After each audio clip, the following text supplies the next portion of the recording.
Bendiciones mis hermanos, muy buenas tardes. Un viernes más de estudio acá por la gracia y por la misericordia de Dios. Así que el día de hoy estaremos viendo Hechos capítulo 8 del verso 1 al 25. Esperando en Dios de que, como siempre que abrimos su palabra, hable a nuestras vidas.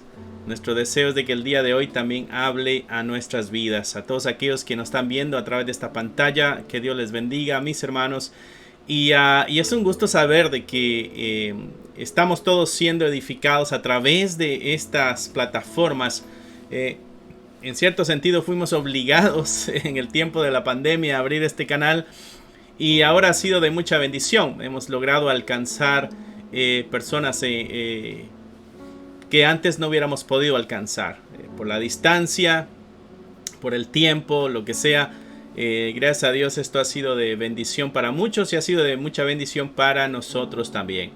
Así que ve preparando tu Biblia, tu cuaderno de apuntes, y tú vas tomando notas, tus marcadores para ir subrayando en tu Biblia si eres de los que subrayan, porque siempre que abrimos la palabra del Señor, Él habla y es bueno anotar aquello que dijo a nuestras vidas. Nos va a servir en el futuro cuando regresamos a escudriñar nuestra Biblia y vemos las pequeñas notas de aquello que el Señor puso en nuestros corazones. Es siempre edificante volverlo a ver, ¿no? Así que Hechos 8 del 1 al 25. Y vamos a iniciar con una oración. Padre, te damos gracias por la oportunidad que nos das, como siempre, de acercarnos a tu palabra de una forma libre. No hay persecución. Al menos aquí donde estamos grabando este video, no hay persecución. Guarda el corazón de aquellos que estén pasando persecución en este momento, Señor. Guarda sus vidas, dale fortaleza y que la fe se mantenga firme, que no desmayen. Ayúdanos a seguir el ejemplo de la iglesia cuando nace, como la estamos leyendo acá en el libro de Hechos. Háblanos, Señor, como siempre, y danos el valor para no solo escuchar tu palabra, aceptar tu palabra, sino poner en práctica también tu palabra. Te lo pedimos en el nombre que es sobre todo nombre, el nombre de nuestro Señor Jesucristo. Amén, amén y amén. Ok, 8 del libro de Hechos de los Apóstoles, verso 1 al 25. Tú recordarás la semana pasada nosotros nos quedamos en cuanto a la defensa y la muerte de Esteban. Una historia bastante triste, pero bastante emotiva y llena de esperanza. Llena de esperanza porque él ve al Señor sentado a la diestra del Padre. Tiene una visión grandiosa. Nosotros sabemos de que había alguien intercediendo por él. Había alguien defendiendo lo que él había hecho y no lo estaba negando delante del Padre. Jesucristo en una ocasión dijo que aquellos que le negáramos en la tierra seríamos negados por él delante del Padre y los ángeles. Y esa visión le recuerda a Esteban de que su nombre no fue negado. Y ese es nuestro deseo, de que nuestro nombre no sea negado delante del Padre y delante de los ángeles. Y esa visión fue estoy seguro que llenó de esperanza el corazón de Esteban. Vimos también la reacción de Esteban hacia sus enemigos, hacia los que le estaban quitando la vida de una forma muy dolorosa. Esteban nos da testimonio de que tuvo la capacidad de responder de la misma manera que Jesucristo respondió. Eso nos llena de esperanza también, porque Esteban estaba lleno del Espíritu Santo y pudo responder en su momento más crítico, pudo responder de la misma forma que Jesucristo responde cuando está en la cruz, clamando todavía a Dios por misericordia por aquellos que están quitándole la vida.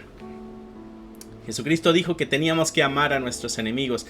Esteban ahí nos dio un claro ejemplo del corazón que ha sido entregado al Señor y de lo que es capaz de hacer. Amar al enemigo aún en el momento más difícil. Clamar a Dios por misericordia. Es una tremenda muestra del poder del Espíritu Santo en aquel que se deja ser movido por él, ¿no? 8 continúa la historia. Lucas es el escritor de Hechos y nos recuerda algo interesante aquí. Así que tienes ahí si no tienes una Biblia a la mano, pues aquí en la pantalla va a estar pasando el pasaje que estaremos leyendo, ¿no? Pero algo que debemos nosotros tener claro en nuestro corazón, mis hermanos, es de que el sufrimiento es parte de la vida del cristiano, ¿no? No busquemos, diría yo, o que el dolor no vaya a hacer que neguemos nuestra fe, que el dolor no vaya a hacer que blasfememos, que nos alejemos de la verdad para salvar nuestra vida. Esteban nos dejó un gran ejemplo. Él enfrentó la muerte y no maldijo, no negó, su fe se mantuvo firme. Ese ejemplo es el que tenemos que tener vivo en nuestra mente. Verso 1 del capítulo 8 dice: Saulo consentía en su muerte. Saulo es el que conocemos más como Pablo. Saulo es el nombre hebreo. Aquí todavía está en el área de Jerusalén. Entonces el libro de Hechos le usa el nombre, que todavía es parte del idioma del área en Jerusalén. Eso se llama Saulo. Cuando Saulo sale del territorio de Jerusalén y entra ya a territorio gentil, vemos cómo se le llama Pablo. ¿Por qué? Porque ese es el nombre gentil de Saulo, ¿no? Dice: Saulo consentía en su muerte. Pablo estaba de acuerdo en lo que había sucedido con Esteban. Él estaba de acuerdo. Dice: y en aquel día hubo una gran persecución contra toda la iglesia que estaba en Jerusalén, y todos fueron esparcidos por las tierras de Judea y de Samaria, salvo los apóstoles. Los apóstoles se quedaron. No sabemos si es una protección de una forma milagrosa por los cuales se quedaron, o porque entendían que era su responsabilidad quedarse. Por eso se quedaron. Algunos comentaristas dicen que es muy probable de que la persecución se empuja hacia aquellos que andaban con Esteban. Sea cual sea la razón, el escritor se encarga de decirnos de que varios salieron, pero otros se quedaron, ¿no? Dice que hubo una gran persecución contra la iglesia que estaba en Jerusalén. Todos fueron esparcidos por las tierras de Judea y de Samaria, salvo los apóstoles. Y esta palabra que usa Lucas en cuanto a esparcidos apunta a esta idea de la semilla, cuando se esparce la semilla por el terreno, así como la parábola del sembrador que tira la semilla y una cae en el camino, otra cae en las piedras, otra cae en espinos, otra cae en buena tierra. Como que se tiró la piedra, la semilla. En ese sentido es como Lucas presenta esto que está sucediendo. Fueron esparcidos, pero ellos no están perdiendo la batalla. Ellos son semilla que va a ser fructífera. Esta es la idea que está presentándonos Lucas desde inicio en cuanto a esto. ¿Por qué? Porque Lucas entiende, creo yo, el plan de Dios. El plan de Dios es de que todo el mundo conozca la verdad del evangelio. Allá en Hechos 1:8 se nos daba la pauta. Había que ser testigos en Jerusalén, en Judea, que es la provincia donde está Jerusalén, Samaria, que es la provincia al norte, y el resto del mundo. Entonces, el libro de Hechos se desarrolla de acuerdo a esos puntos de Hechos 1:8. Eso es interesante que lo puedas tener tú en mente, ¿no? Ok, fueron esparcidos por toda la tierra de Judea y de Samaria, salvo los apóstoles. Verso 2. Y hombres piadosos llevaron a enterrar a Esteban, e hicieron gran lloro sobre él, y Saulo asolaba la iglesia, y entrando casa por casa arrastraba a hombres y a mujeres y los entregaba en la cárcel. Es interesante la forma en que Lucas expresa de Pablo, sabiendo de que después van a andar juntos y van a andar predicando el evangelio juntos, encargándose de la iglesia juntos. Sin embargo, no se detiene a decir la verdad del pasado de Saulo. Saulo, que es el mismo Pablo, nos damos cuenta de que era un hombre que asolaba la iglesia, y no solamente eso, de una forma, diríamos, en las plazas, en los parques, en las calles, sino que dice que entraba casa por casa y arrastraba a hombres y a mujeres y los entregaba en la cárcel. Era una brutalidad lo que se estaba haciendo con la iglesia. Era una violencia atroz Sin embargo, la iglesia permanecía firme. Por eso te decía al inicio de que el sufrimiento es parte de la vida cristiana.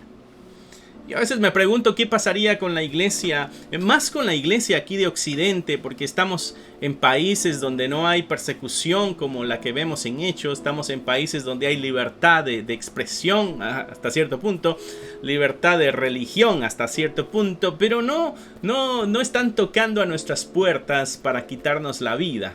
No es una persecución así de extrema. Y a veces yo me pregunto, ¿qué pasaría con la iglesia de hoy si nos tocara pasar sucesos como los que estamos leyendo ahí en Hechos 8? Posiblemente muchos nos alejaríamos, negaríamos nuestra fe con tal de salvar nuestra vida, de no padecer. A veces el miedo al dolor nos hace bajar nuestra moral.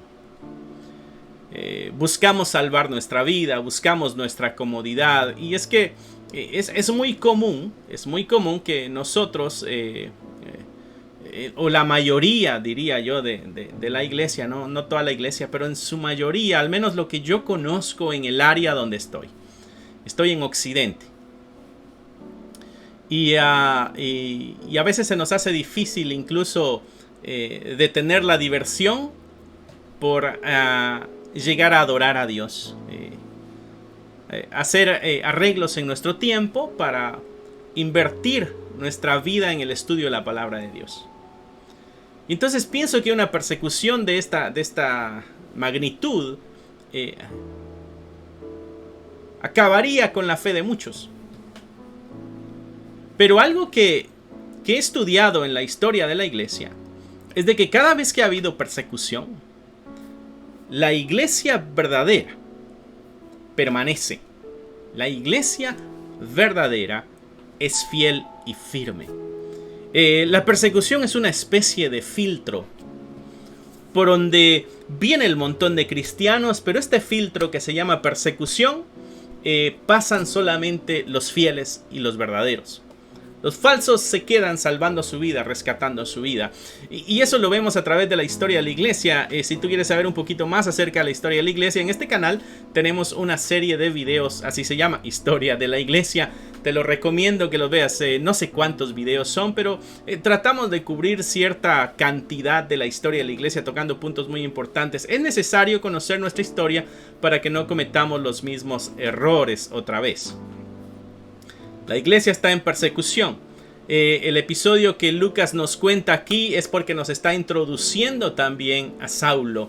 Saulo va a ser uno de los hombres elegidos por Dios directamente como apóstol para los gentiles. En este momento está persiguiendo a la iglesia, se nos presenta su pasado. Esta es una especie de testimonio, se nos presenta su pasado, después se nos contará cómo fue el encuentro con Cristo y después leeremos cómo fue su vida después de haber conocido a Cristo. Eso es lo que lleva un testimonio, cómo éramos antes, ese momento cuando encontramos a Jesucristo y cómo es nuestra vida el día de hoy ya que conocemos a Jesucristo, ¿no? Y es necesario que cuando demos nuestro testimonio invirtamos más tiempo en el momento cuando conocimos a Cristo y cómo es nuestra vida ya que somos cristianos. No invirtamos mucho tiempo en hablar de nuestro pasado. A veces confundimos y en realidad no hay mucha edificación para el que escucha el testimonio. La gente quiere saber cómo estamos hoy. ¿Qué tal si todavía no hay mucho cambio, no? Así que asegurémonos de dar nuestro testimonio de la forma correcta.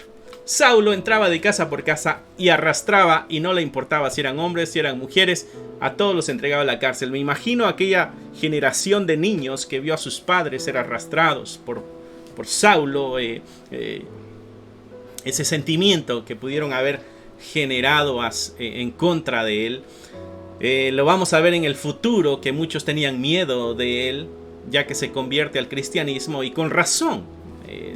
Lo leemos aquí en un verso de una forma muy rápida, pero esto pasó por algunos días. Si nos detenemos a ver el episodio, analizarlo, imaginarlo, cómo sería esos tirando puertas, entrando a las casas, agarrando a la gente que estaba dormida, sabiendo que eran cristianos, arrastrándolos, y el cristiano no se está defendiendo con armas. El cristiano no está agarrando a palos a Pablo para que no se lo lleve arrastrado. El cristiano va como oveja al matadero, y eso es lo que Cristo enseñó. Y eso es algo que nos cuesta todavía entender y analizar. Pero el sufrimiento, mi hermano, mi hermana, es parte de la vida del cristiano, ¿no? Te voy a leer algo en Hechos 11:19. Voy a pasar aquí un poquito. Hechos 11:19 dice: ahora bien, los que habían sido esparcidos a causa de la persecución que hubo con motivo de Esteban. Aquí se nos está contando en el capítulo de 8 algo que fue el resultado de la persecución que inicia ahorita en el 8 que estamos leyendo después de la muerte de Esteban, ¿no? Dice: los que habían sido esparcidos a causa de la persecución que hubo en motivo de Esteban, pasaron hasta Fenicia, hasta Chipre y Antioquía, y nos damos cuenta hasta qué lugares se fueron ellos. Esto me gusta porque esta gente no sale, no está maldiciendo la persecución, no está negando su fe a causa de la persecución, sino que salieron como misioneros. Ellos no salieron como refugiados. Vemos ahora las guerras, los ataques, y no hay nada de malo en eso, pero quiero hacer una comparación en cuanto a propósito. Esta gente está siendo perseguida, le van a quitar la vida por ser creyentes, pero ellos no van a otro lugar solamente por estancia. Ellos siguen predicando el evangelio. Ellos salieron como misioneros. Esto es provocado, esto es parte del plan de Dios. El pueblo tiene que salir, el pueblo tiene que esparcirse. No sé si tú recuerdas la historia de la Torre de Babel. Dios le dice al pueblo que llene la tierra, y ellos no hicieron eso. Ellos dijeron: no, nos vamos a quedar aquí todos juntos y vamos a hacer una torre que llegue hasta el cielo y vamos a hacernos un nombre a nosotros mismos. La orden fue: vayan y espárzanse, y ellos dijeron: no, nos vamos a quedar y vamos a hacer algo grande. Y entonces Dios confunde las lenguas de ellos. Entonces Dios hace algo para que ellos cumplan el propósito que Dios dijo que tenía que hacerse. Y lo mismo vemos aquí. Dios dijo que había que ser testigos en Jerusalén, en Judea, en Samaria y hasta el fin del mundo. Ellos ya llenaron todo Jerusalén del evangelio.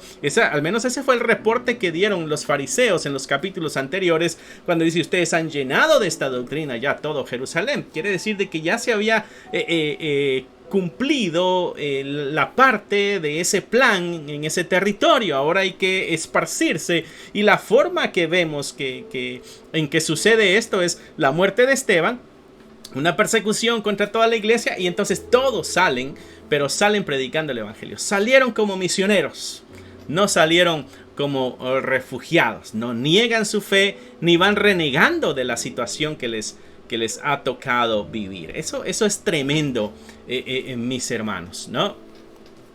Vamos a leer Filipenses 3:10 también, que nos puede ayudar algo aquí en lo que estamos leyendo. Dice Filipenses 3:10, este es Pablo escribiéndole a los filipenses, dice: a fin de conocerle y el poder de su resurrección, y este es el punto importante, a lo que somos llamados como iglesia, la participación de sus padecimientos, llegando a ser semejantes a él en su muerte. ¿A qué es la iglesia llamada en este cristianismo, mis hermanos? Si a ti te han vendido un evangelio donde las cosas cada vez te van a ir mejor, si a ti te han vendido un evangelio de prosperidad, si a ti te han vendido un evangelio de poder, de dominio, de autoridad, mi hermano, mira lo que Pablo le dice a los filipenses, que nos exhorta a nosotros a la participación del padecimiento y también llegar a ser semejantes a Jesucristo en su muerte. Vemos de que el sufrimiento es parte de la vida del creyente, mis hermanos. Cristo es este Salvador sufriente y nosotros somos los salvos, que somos llamados también al mismo sufrimiento, ¿no?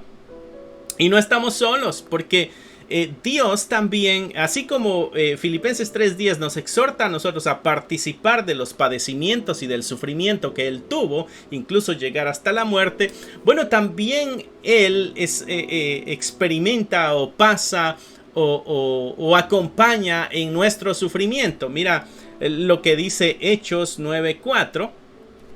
El capítulo que estaremos leyendo la semana que viene con la ayuda de Dios. O posiblemente no, porque es viernes de crucifixión. Así que estaremos tocando otro tema posiblemente. Pero mira lo que dice Hechos 9:4. Dice, y cayendo en tierra, este es Pablo, el que anda persiguiendo a la iglesia, va en camino a Damasco. Dice, cayendo en tierra, oyó una voz que le decía, Saulo, Saulo. Y la pregunta que hace la voz que oye, sabemos que es Jesucristo hablando, dice, ¿por qué me persigues? Y esa pregunta deja claro, Pablo está persiguiendo a la iglesia, Jesucristo dice, me estás persiguiendo a mí, y ahí vemos cómo Jesucristo comparte nuestro sufrimiento también. Con esa pregunta nos damos cuenta de que Jesucristo está compartiendo también nuestro sufrimiento. ¿Cómo podemos nosotros pasar el sufrimiento y pasarlo como lo hicieron ellos, como lo hizo Esteban?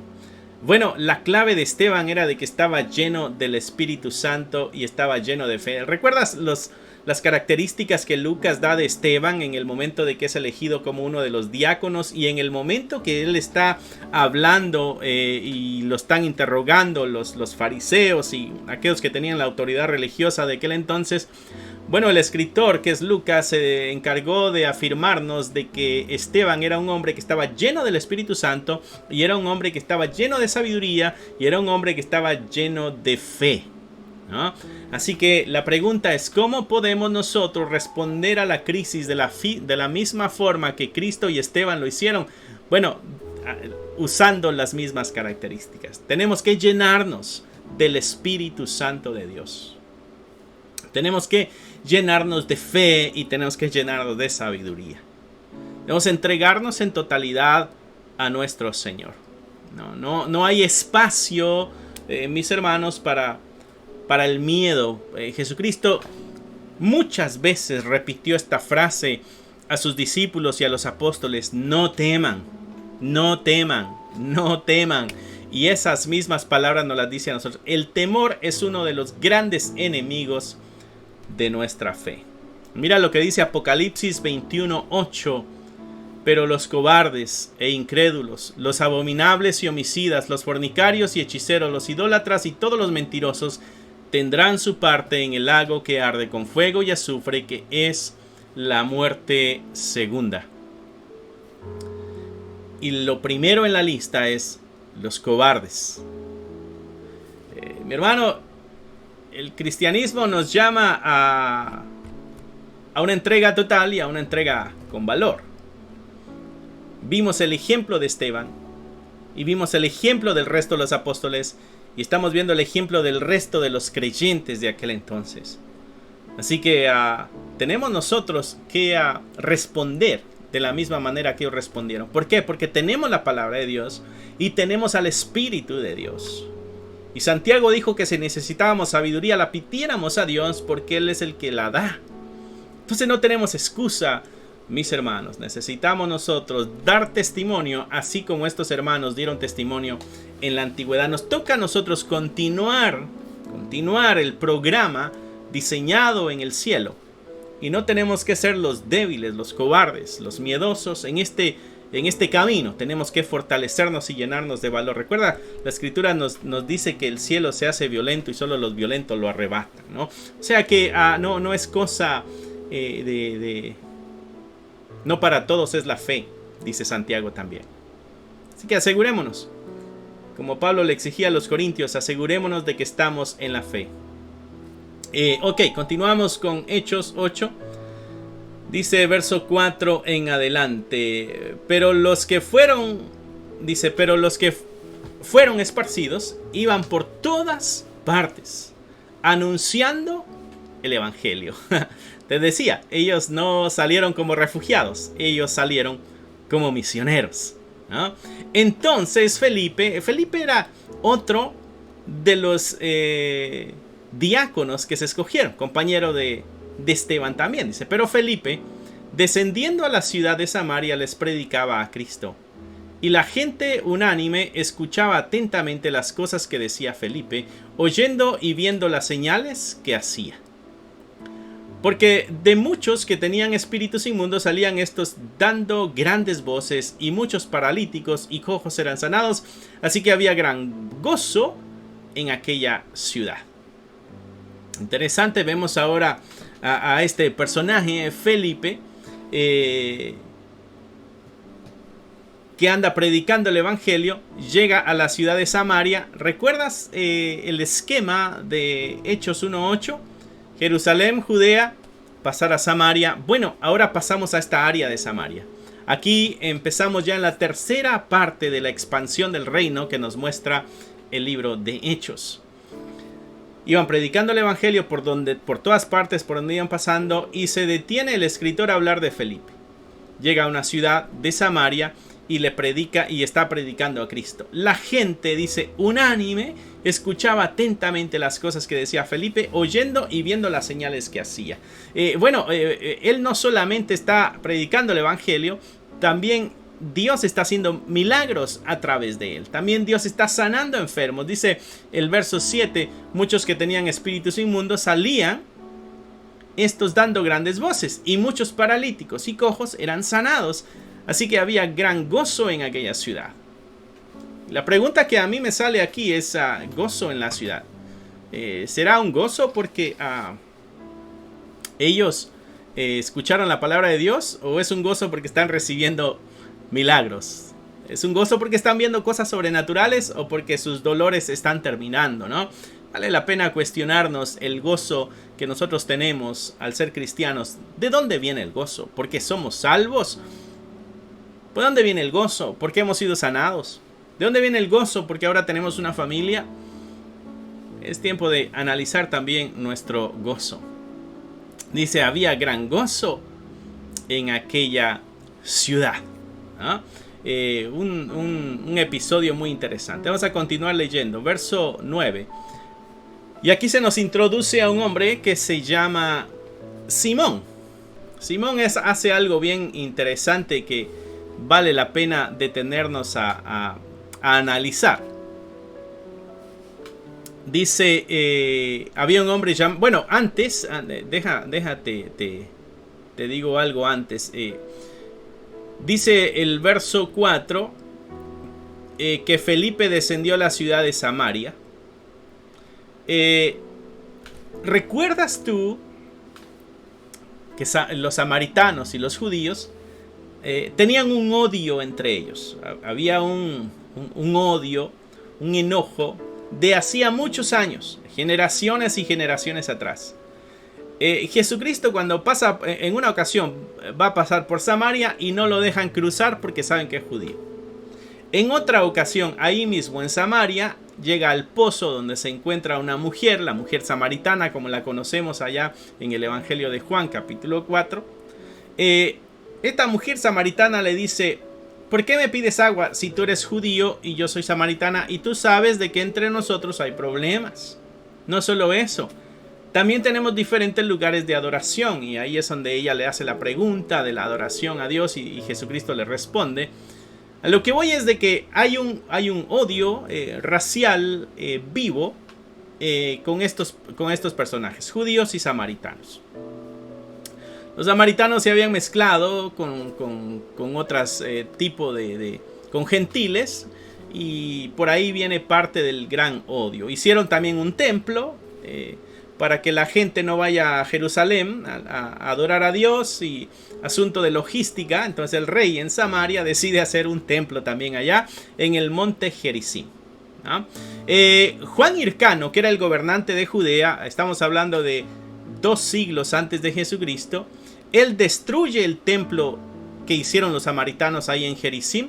Él conquistó Samaria, pero cuando los romanos conquistan Palestina en el año 63 antes de Jesucristo, liberaron a Samaria del control de Judea, ¿no? Ahora es Roma el que tenía el control de todo. Pero había una discordia entre ellos, había un enojo entre ellos, había una pugna entre ellos. Lo que vemos que viene a hacer el evangelio aquí es de que el evangelio viene a romper esos problemas de discriminación y de odio entre personas. El poder amoroso de la palabra de Dios, el poder amoroso del Espíritu Santo es capaz de romper cualquier enojo, odio que tengamos contra un semejante. Dice el verso 5 que cuando Felipe va ahí, la gente está escuchándole, ¿no? Y Felipe hace milagros para con ellos, o Dios los hace a través de Felipe, mejor dicho.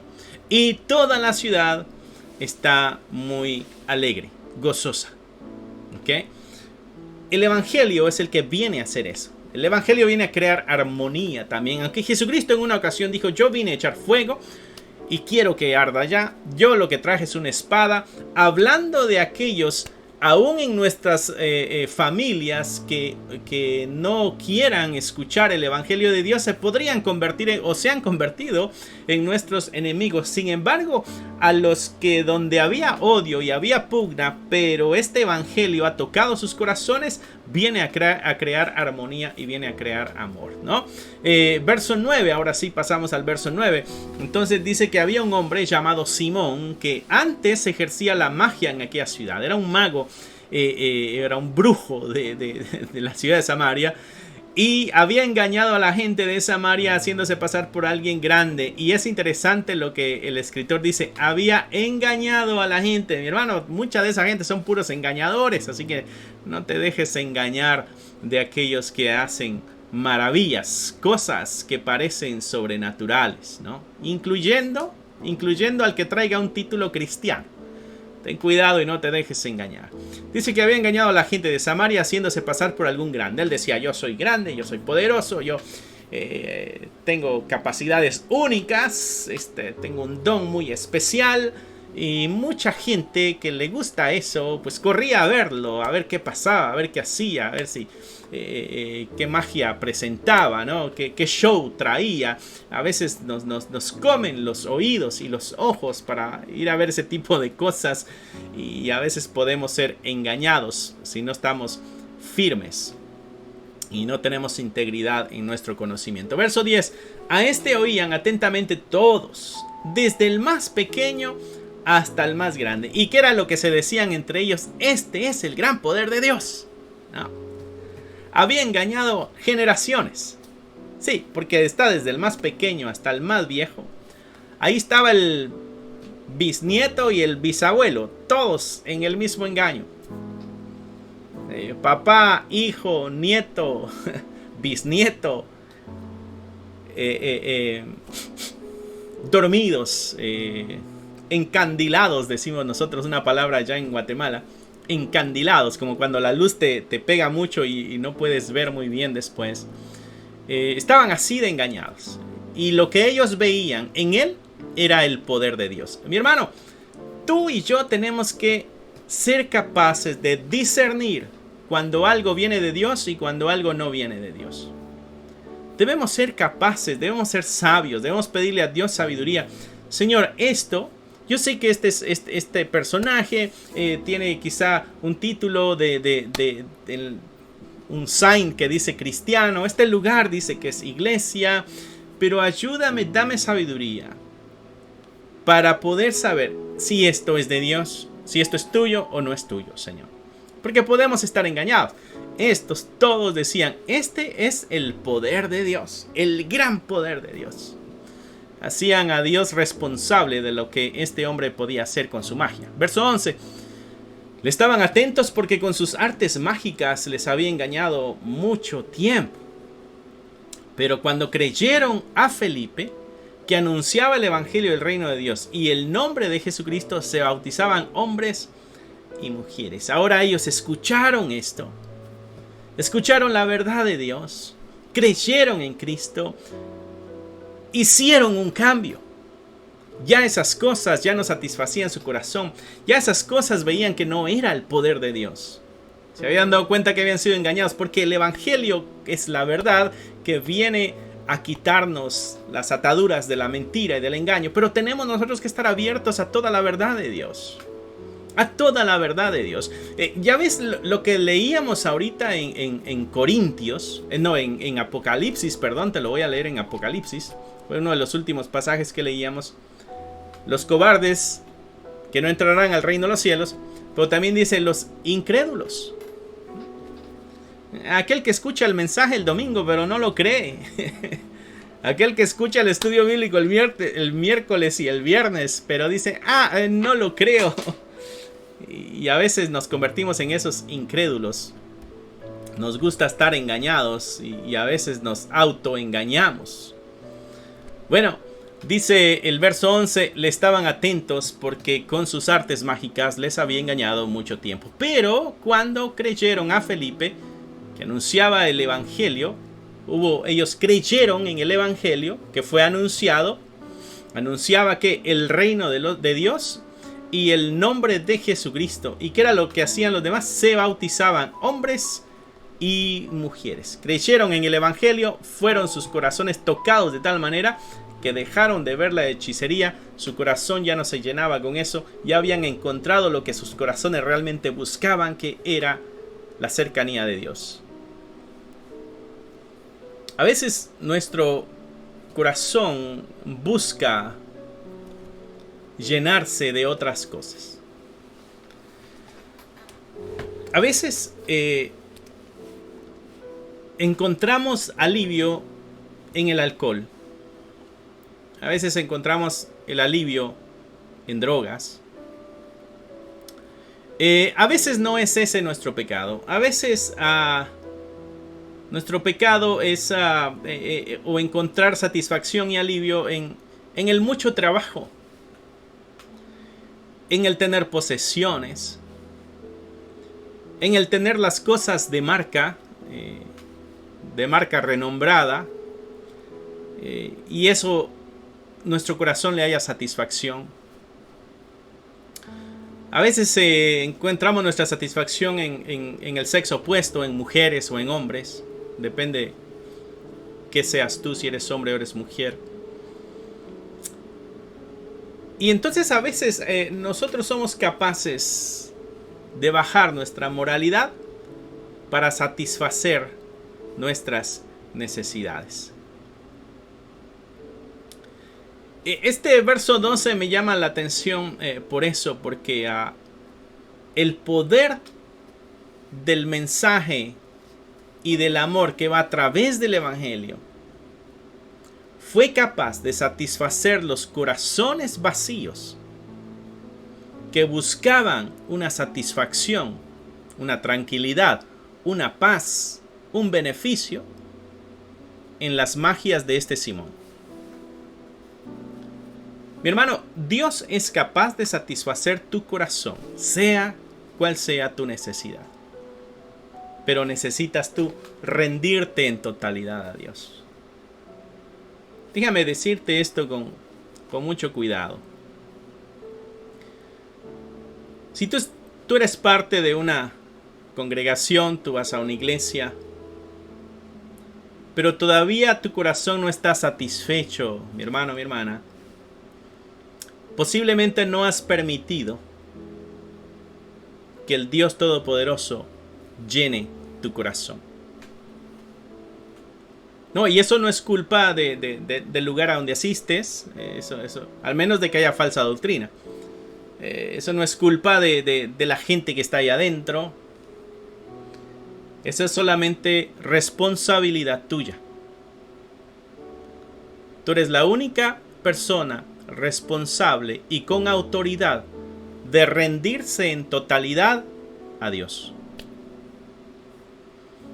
Pero a veces nuestro corazón, como el de muchos de estos personajes, andan tocando la puerta del mago para que traiga un poco de tranquilidad a nuestro corazón. ¿En dónde encuentra tranquilidad tu corazón? ¿En las atenciones de alguien más? ¿En los apapachos de alguien más? ¿En la abundancia material quizá? ¿En el lugar donde vives? ¿La ropa que te pones? ¿El carro que manejas? ¿El trabajo que ejecutas? ¿La carrera que lograste? ¿Dónde encuentra satisfacción tu corazón?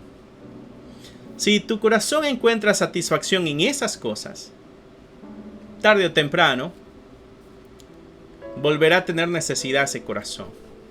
Pero cuando tú dejas que sea Dios el que llene tu corazón, esas necesidades van a desaparecer. Pero esa es solamente responsabilidad tuya.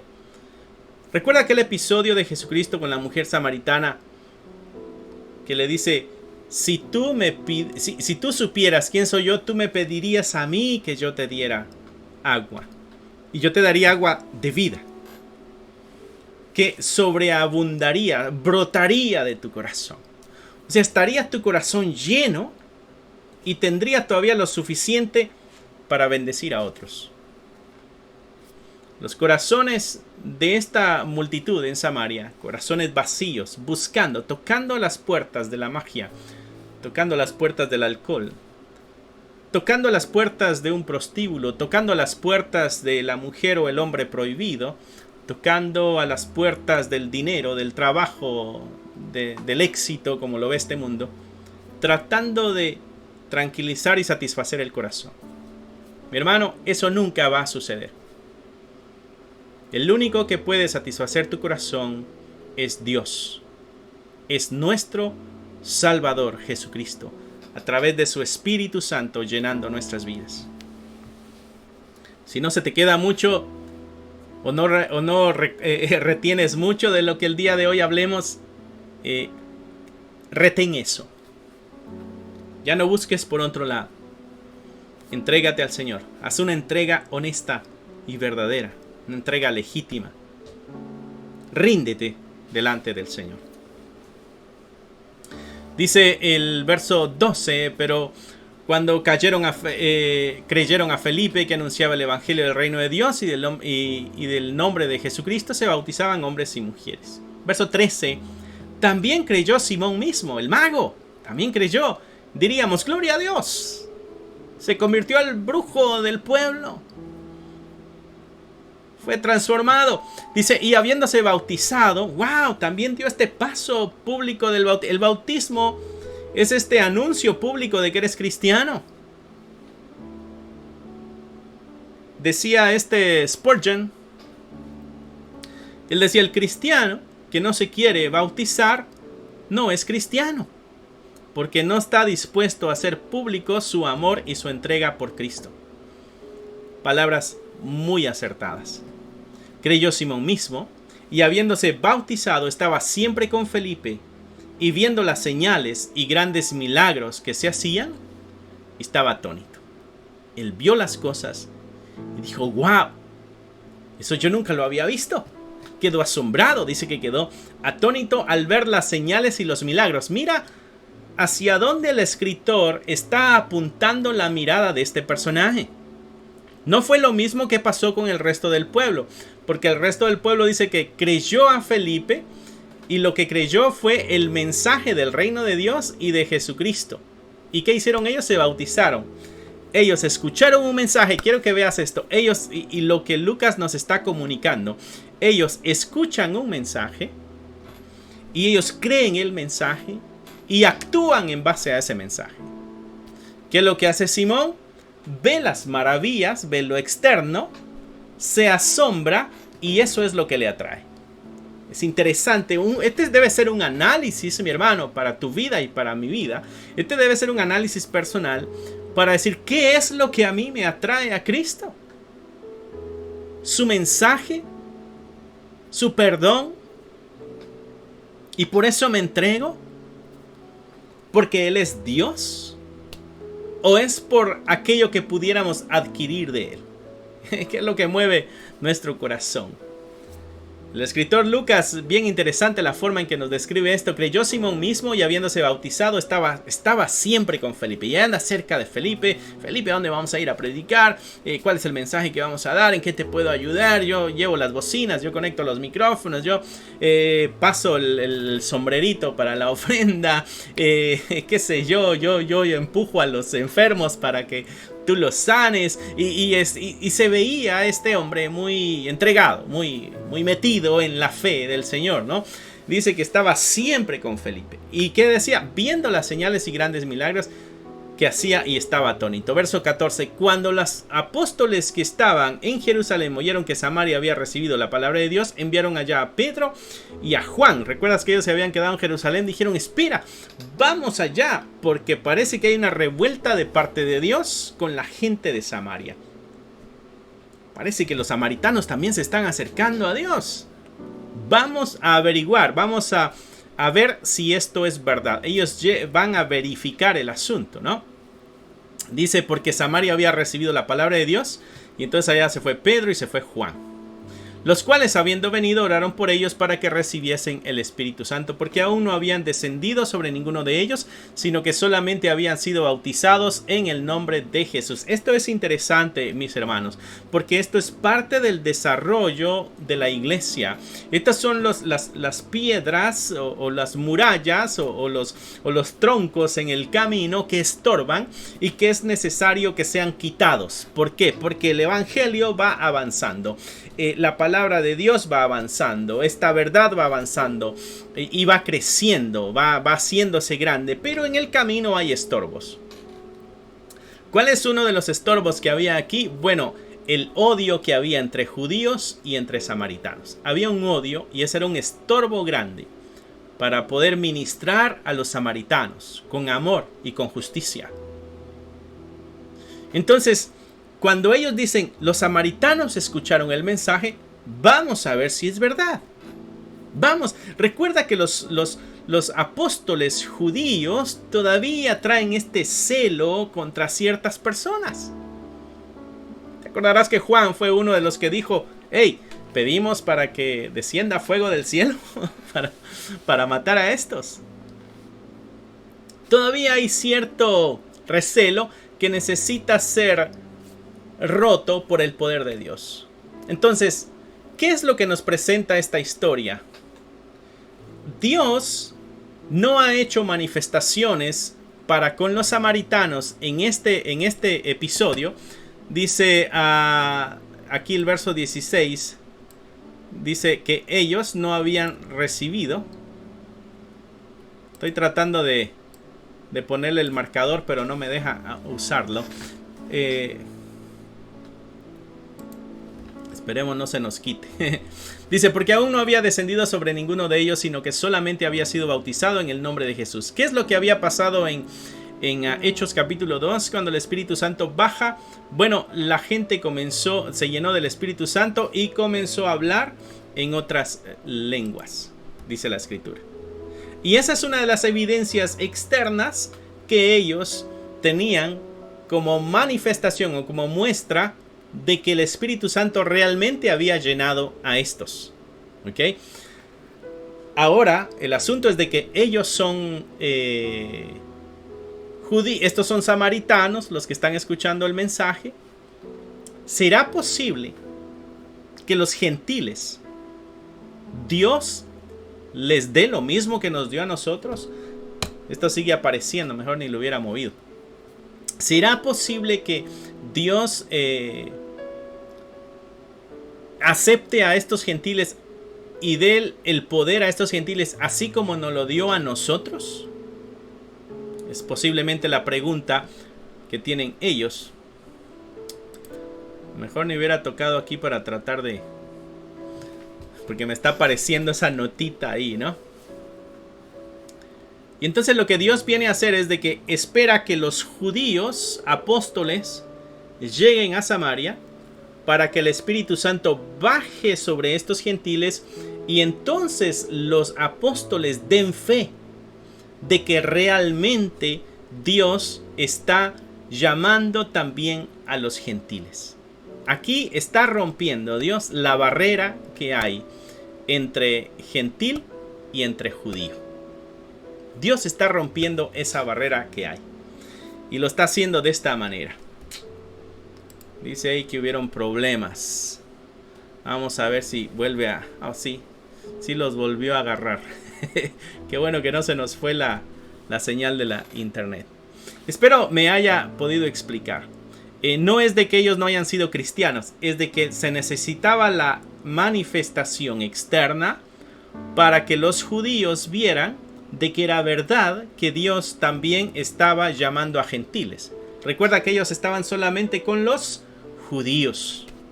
Y eso lo leímos en uno de los versos anteriores. Déjatelo, voy a leer aquí el capítulo 11 de Hechos. Dice: ahora bien, los que habían sido esparcidos a causa de la persecución que hubo con motivo de Esteban, pasaron hasta Fenicia, Chipre y Antioquía. Dice, no hablando a nadie la palabra, sino solo a los judíos. Había una especie de celo todavía, y este mensaje se le daba solo a los judíos. Y entonces Dios mismo es el que tiene que venir a romper eso, porque la misma iglesia naciente en Jerusalén no había entendido todo lo que el reino de Dios iba a abarcar. Se trataba de alcanzar a todo mundo. Entonces, esto que nos está diciendo aquí el verso 16, de que no habían descendido el Espíritu Santo sobre ninguno de ellos, está hablando a las evidencias externas. ¿Para qué? Para afirmar a los judíos de que sí, hay que predicarle a los gentiles también. Si no, seguirían ellos predicándoles solo a los judíos, ¿no? Verso 17, entonces le imponían las manos y recibían el Espíritu Santo, ¿no? Entonces vemos ahí ese evento sobrenatural afirmando algo. ¿Por qué? Porque son las barreras que hay en el camino para que el evangelio siga avanzando. Ok, verso 19. Dice, verso 18, cuando vio Simón que por la imposición de las manos de los apóstoles se daba el Espíritu Santo, les ofreció dinero. Él quiso comprar un favor divino con dinero. El querer comprar favores espirituales con dinero es pecado. A ese pecado se le llama ahora simonía. ¿Por qué? Porque Simón es el que quiso comprar con el Espíritu Santo y quedó tan manchado ese nombre que se llama simonía a la acción de querer comprar un favor con dinero. Esto lo hicieron desgraciadamente en la historia de la iglesia muchos.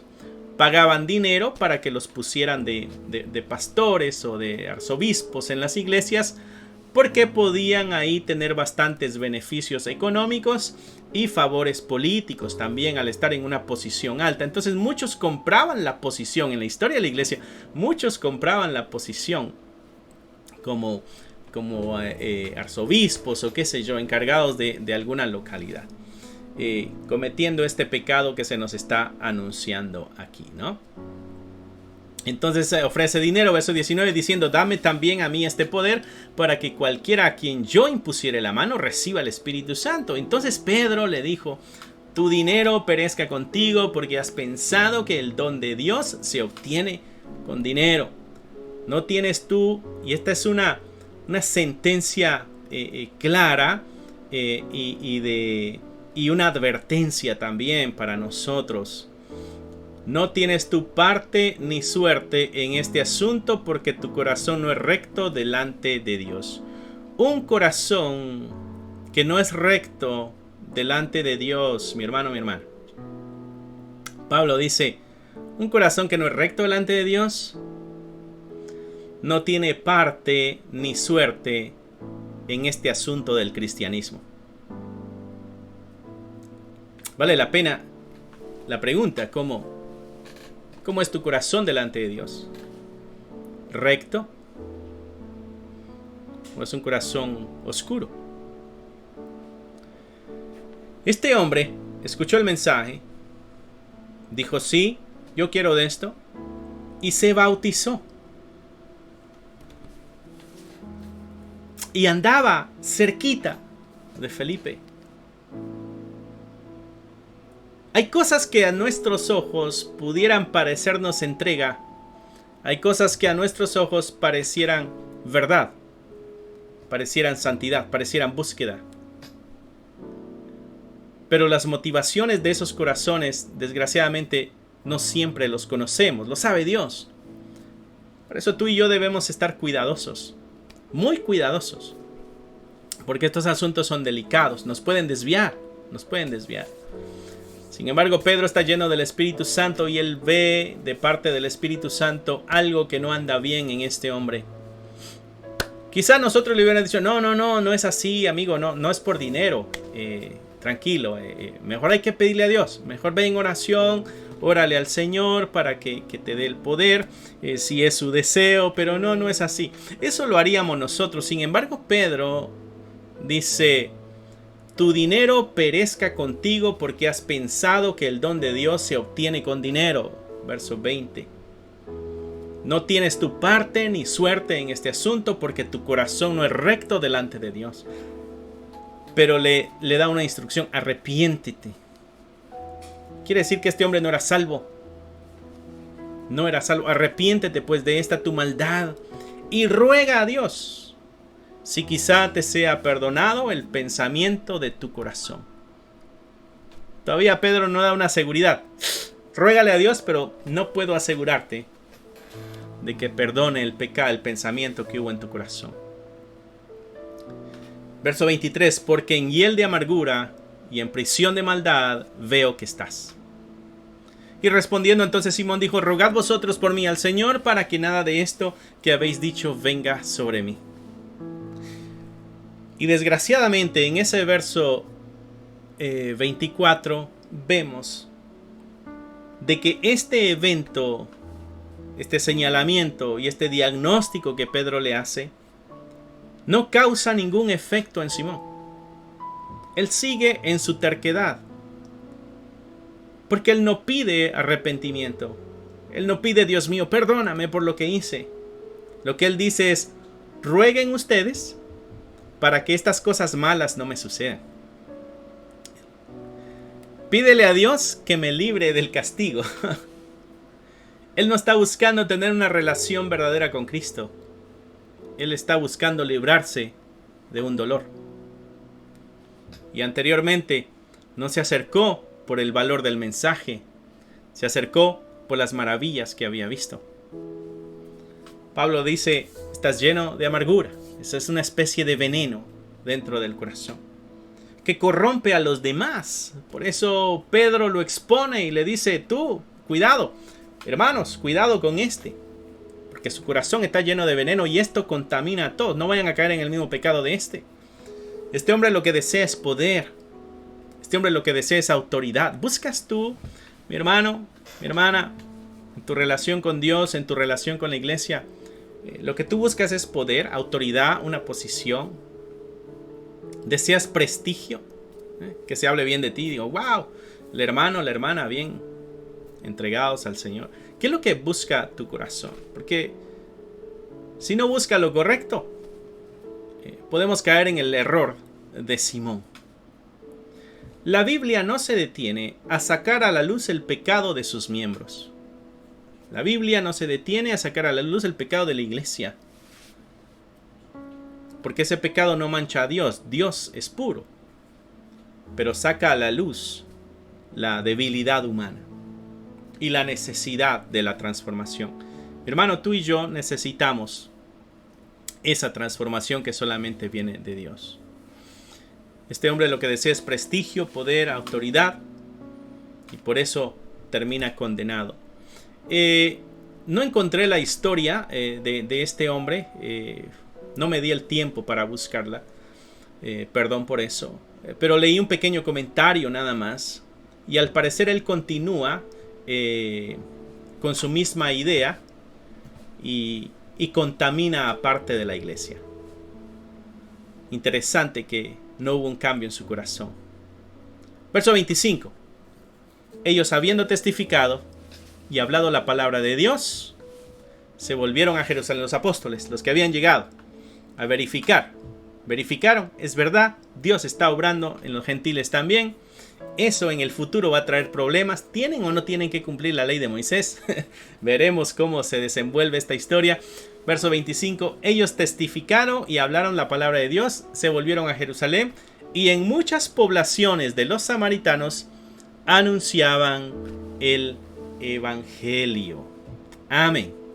Continúa la iglesia avanzando, creciendo, y aquí sacamos dos estorbos.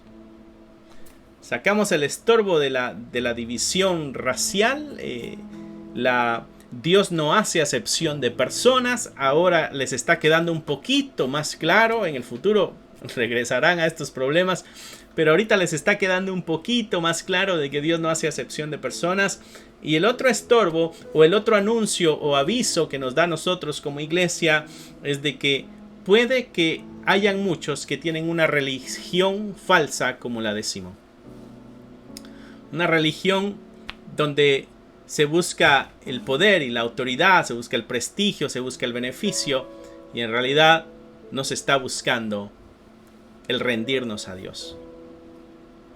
Mi hermano, que el Señor satisfaga tu corazón y que no haya necesidad alguna de nada, porque Él nos da todo a todos.